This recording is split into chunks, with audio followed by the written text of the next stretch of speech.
Hi, welcome back to BRMC's Healthy Connection.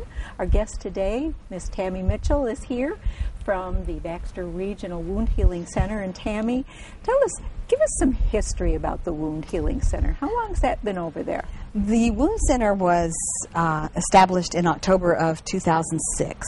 Okay. It was established in response to the growing community need for treatments of chronic wounds. Chronic wounds are out there, they need to be treated, and there was never really a good venue for that. So that's how the Wound Center came into being, actually. All right. And we were talking during the break for just a second. I know when I've had you on the show before, that there were 2 hyperbaric chambers. Yes. And now there's a third one. There's a third one. Yeah. In March, we received our 3rd hyperbaric oxygen chamber. It looks exactly like the other 2. And that, again, was in response to the great success of the program and of the therapy itself. We just had need for a 3rd chamber, so we now have the ability to do 3 treatments at one time. We can do up to 10 a day. Oh my goodness.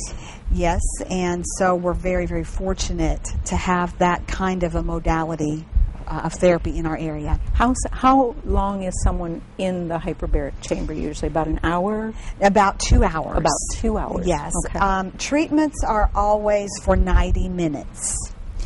Because they are oxygen under pressure, 100% oxygen under pressure, there's a period of minutes that is used to compress. We call that going down. Okay. And then several minutes to decompress, which we call coming up. So we refer to hyperbaric oxygen therapy as diving. And the reason for that is because the technology was actually developed by the United States Navy to treat sailors with the bends. With the bends, sure. So that's where the word diving comes in. Okay. All right. So the oxygen levels, am I correct then, the oxygen levels are actually alternating while they're in there for the 90 minutes? It's the compression. Okay. Yeah, the actual treatment is it's always 100% oxygen. Okay. That's being delivered through the hyperbaric chamber. It's the compression, the level, which we call atmosphere's absolute. Okay. It's equivalent to atmospheric levels below sea level. Oh, all right. So okay. that's where that comes from. Yes. All right. So you've got that 3rd chamber that's now been there, and how does someone how would they come to your door? What would be the scenario for that? Patients can come to our door in a number of ways. Okay. Physicians refer patients to us, nurses refer patients to us, and patients self-refer. Okay. The consumer is very knowledgeable in terms of what kind of therapies are available, and many times they like to make calls themselves to inquire about that. So we do accept self-referrals. There's no insurance penalties for that whatsoever. Okay. That's very rare. I mean, usually Yes. so many things in healthcare today have to be physician referred only. That's so correct. And when a patient presents and they have a commercial insurance payer, we always look into that for them. We always will call that payer source and make sure that we don't need to get a physician referral sheet.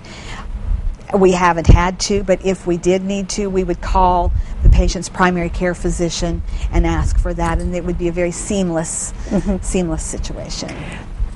What kind of wounds are you seeing over at?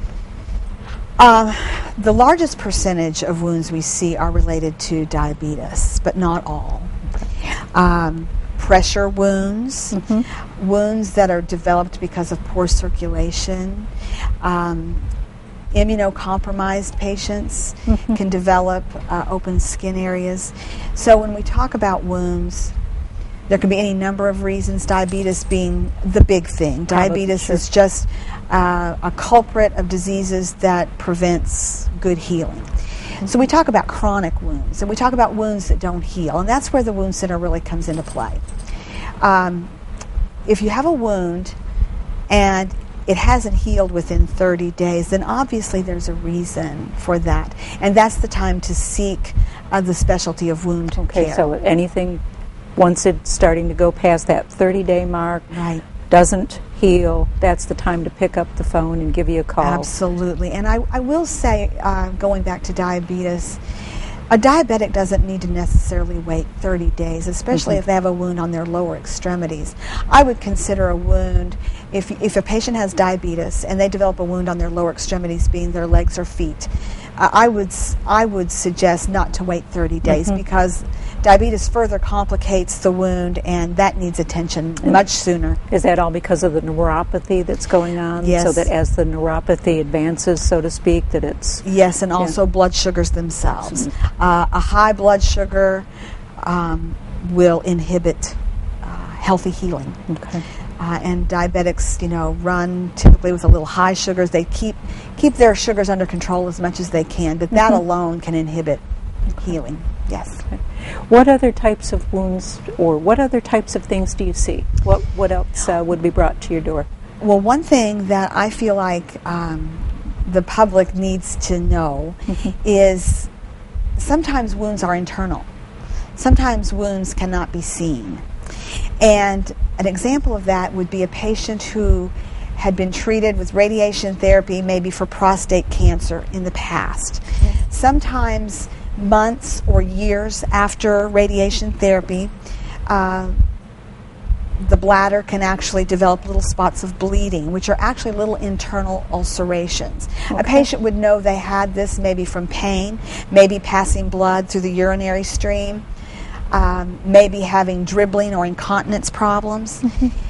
That can be a radiation injury, and that is actually an indication for hyperbaric oxygen therapy. Oh my goodness, I would never have put the two together. Yes. I would have thought that's definitely something, back you go to the urologist, back you go to the oncologist, but who in turn would probably say, no, you need to go over to the wound healing center. It has actually become the gold standard of care for that type of injury.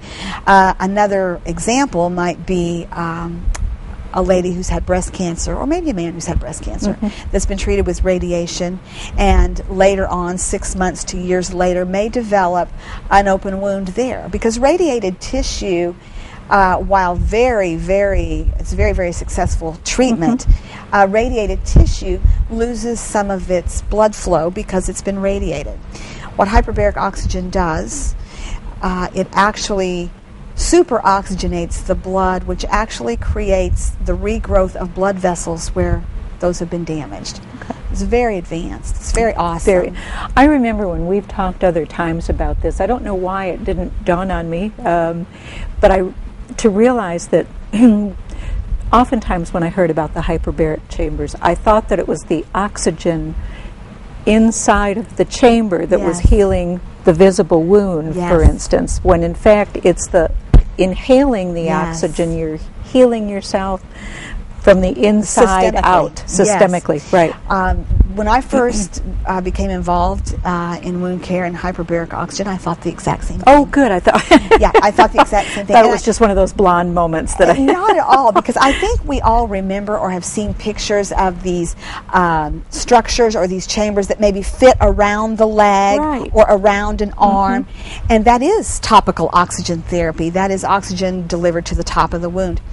Well, as technology has advanced and there's been so much research, it's the systemic oxygen, the oxygen that you breathe, that actually causes your blood cells to become super oxygenated, hyperoxygenated, which then are carried through the bloodstream and are delivered to the base of that wound, so that all of the physiological responses of the body can take place.